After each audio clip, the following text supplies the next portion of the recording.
Hey, what's going on, guys? Welcome back. I have a brand new video for you guys today. This one is going to be completely dedicated to the new secret characters on the Darkest Shore. There are a total of 12 secret characters. 4 of those are Deathraven, the other 4 are Bloodraven, and the last and final 4 are a little bit different, but we'll talk about that later. This video will contain all the information that you need to know to complete the challenges, as well as a picture of the character you will be obtaining, the name of the character, the challenges, the requirements of those challenges, and the number of players that I recommend you do the challenge with.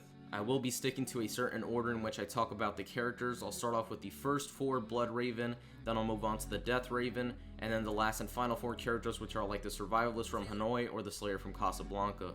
So now without further ado, let's go ahead and jump into the first one. This one is fairly easy, it looks pretty good, and it's not hard at all. This one is going to be the Bloodraven Hunter. It's going to consist of 3 challenges, and these challenges are to obtain Part A, Part B, and Part C from treasure zombies. If you don't know which zombies those are, they are these bombers with red bombs on their back, and wherever they walk they leave jolts behind. Now they do have a good amount of health, so you're going to need a weapon that does good damage. I recommend the Pack-a-Punch M1911, which turns into the bacon and eggs, as well as double tap and free fire, but you can use any weapon that you like. Just make sure you have double tap, free fire, and a Pack-a-Punched weapon.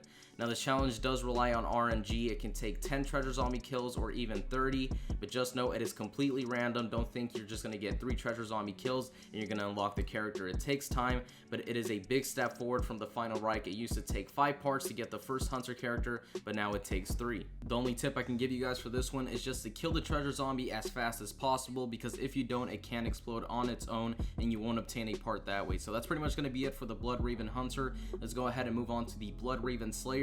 This one is going to consist of 3 challenges as well, just like the rest, and they are escort the bomber that has the artillery battery without it taking any damage. The second one is hit all of the German ships without missing a single artillery shot, and the last and final one is kill 10 bombers with headshots in a row while riding the minecart. Now, since this is one of the better looking characters, the challenges for it are slightly harder. For example, killing 10 bombers in a row with headshots while riding the minecart is one of the more difficult ones. I do have a guide for this character. I'll leave a link in the description below if you guys want to check that out. I also do recommend you do this solo, because the more people that are in the game, the more zombies that will spawn, and the longer it's going to take to get through the rounds if you mess up on the headshot challenge. Well, that's going to be it for the Bloodraven Slayer. If you need some more tips, you can check out the guide that I'm going to be linking in the description below. But now let's go ahead and move on to the next Bloodraven character, and that one is going to be the Bloodraven Survivalist. Once again, 3 challenges, and those challenges are defeat the purple frontline assassin first in the boss fight. The second one is escape without any players going down in the boss fight, and the last and final one is escape without any players taking damage from the assassin special attacks in the boss fight. As I said before, the better the characters look, the harder the challenges are. Now for this character, I definitely recommend you do it with 3 other skilled players, and that you guys go over your strategies before you head into the game. I will also link someone else's guide, as I did not do this one since I'm mostly a solo player, but that doesn't necessarily mean it's not possible solo. But let's go ahead and move on to the last and final Bloodraven character, and that is the Bloodraven Mountaineer. This character is a bit different and is pretty much a bonus one since it's not attained on the Darkest Shore, but I thought I would add it in since it's part of the Bloodraven group. The challenges for this one are survive 20 waves without taking damage in Groston House, survive 30 waves without any down players in Groston House, and the last and final one is defeat the Brenner in Groston House. Now if you don't know how to get the Brenner to spawn, well, you're gonna have to reach wave 50. That's right, wave 50 to get the Brenner to spawn. Now sadly, I only covered the 20 waves without taking damage challenge, but I will link a guide for the other 2 as well. Alright, well now we are completely done with the Bloodraven characters. It's time to go over the Deathraven characters, and I'm going to start it off with the Deathraven Slayer, which is by far my favorite one. The challenges for this character are survive 25 waves using only the first box weapon that you get, survive 25 waves using only the GPMG, the Gewehr, or the Sten, and the last and final one is survive 5 waves using only the pommel. The problem with this challenge though is that there is still confusion in the community for the requirements on the challenges. For example, and just so you know, this is for the first 2 challenges only, but some people claim that they weren't getting the challenges while doing what we thought were the requirements, which were that you couldn't switch weapons once you got the weapon that you needed for the challenge, and that bombers couldn't blow up on you and kill other zombies. So until we completely figure out all the requirements, try to not switch weapons, don't kill other zombies with the bomber's bomb, don't use weapon variants, and if you do go down, don't shoot your weapon at all. If you do happen to find and or debunk a requirement, let me know and I'll update it in the comment section. But that is going to be it for the Deathraven Slayer. Let's move on to the Deathraven Survivalist, and the challenges for this character are kill all of the zombies on round 0 with headshots, kill all of the zombies on round 0 only using your shovel, and the last and final one is kill all of the zombies on round 0 while crouched and without taking damage. If you don't know what round 0 is, it is pretty much the zombies that come out of the water when you spawn in. This is by far the easiest one you can obtain, and she looks way better than before. I'll have a link to a guide for this as well, but since the challenges for this character are very simple, I doubt you will need it at all. Next up, we have a character that barely even looks different from its original version, which is disappointing, and that is the Deathraven Hunter. The 3 challenges for this character are reach wave 21 without sprinting, reach wave 21 without opening doors, and the third one is reach wave 26 without opening doors. I do recommend to do the first challenge solo and then the other 2 with 4 players. I for one did all of them solo, but the wave 26 without opening doors challenge was definitely difficult because of the assassin. Now there has been people who have gotten this challenge differently, but just staying in the spawn room without opening doors is the most simple and repeatable method. I also have a guide for this one, but it is a solo only guide, so if you need a 4-player guide, you can look up a version of that instead. The last and final Deathraven character is the Deathraven Mountaineer, which is pretty much the Bloodraven Mountainer without the blood on his clothes. With the guide I will be linking you guys, you should be able to do all of the challenges in one game, which are don't take any form of damage while opening the corpse gate with the fire pit on for 2 minutes, get headshot kills on zombies that are on fire while opening the corpse gate, and the third one is get propeller trap kills while in the fire pit.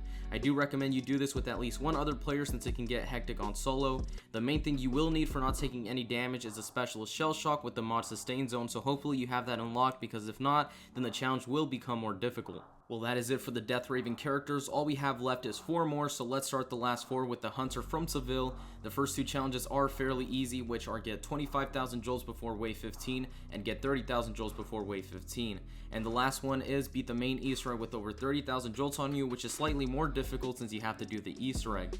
Now the first 2 challenges are easy on solo. As for the last one, if you have completed the Easter egg solo in the past, then it shouldn't be too hard for you to do it again, but this time with over 30,000 jolts on you. If you aren't very good at the main Easter egg, take in 3 other players, and before you head into the boss fight, just have everyone share jolts with each other so that everyone can have 30,000 jolts if they haven't done the challenge already. I have a guide for the first 2 challenges if you need help, but I didn't do a guide for the last one since all you need to do is the Easter egg, which there are plenty of guides on all over YouTube. Coming up next is the Mountaineer from Ruskeala with a dark green outfit. The challenges for this one all have to do with the pommel, which are survive all rituals without going down or losing armor. The second one is obtain the pommel without getting kills using the ranged saw blade, and the last one is obtain the pommel without using mods, specials, or consumables. I without a doubt recommend you do this with at least another player due to the requirements for this character. I did not do a guide for this one, but I'll try my best to find the best one and leave a link for it to help you guys out. Alright, well, we are down to the final 2 characters, and one of them looks amazing while the other one, well, doesn't look all that great. So let's start off with the alright one, which is the survivalist from Hanoi. These challenges all have to do with the traps, and the first one is beat the main Easter egg without using any traps. The second one is kill 3 assassins with traps in one game, and the third one is survive 4 consecutive waves only using traps. Once again, I don't have a guide for this one, but the challenges are pretty straightforward with what you have to do, so you don't really need one.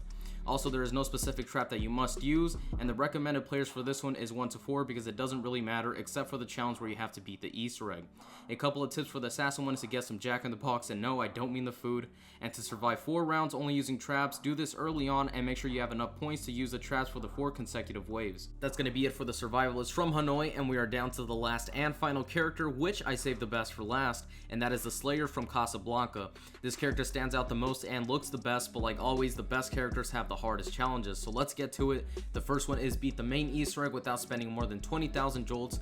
The second one is obtain the pommel without spending more than 15,000 jolts, and the third one is get to wave 41 without spending more than 10,000 jolts. Now, I don't know much about the challenges for this character, but I have seen people do the first 2 challenges in teams of 4, because apparently if you do it with others, it is 10,000 jolts per person, but I am not 100% sure, so I'll have a link down below to the best video I can find, and they can tell you more about the challenges themselves. This picture doesn't really do this character justice, but it was the best one I could find. You can't really tell, but once you have it for yourself, you'll be able to tell that in fact it is a bit wider and has some gold trims on the cape, which is a nice little touch on the character, and it is a big change from the others that are either completely blacked out or have a different darker color, so now you have the option to equip a bright white character. Well, that is it. Those are all of the challenges for the 12 secret characters on the Darkest Shore.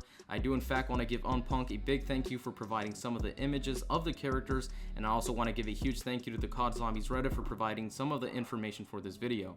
Now that the hunt is finally over, congratulations to all of those who found some of the challenges, but thank you guys for watching. If you have enjoyed and found this video helpful, feel free to hit that subscribe button. If you have any questions, leave them down in the comment section below, and I will respond as soon as possible. I do want to apologize for not being very consistent, but I am in the process of changing that, as I will be live streaming very soon, so I thought I would let you guys know. So once again, thank you guys for watching, and as always, I'll see you guys in the next video.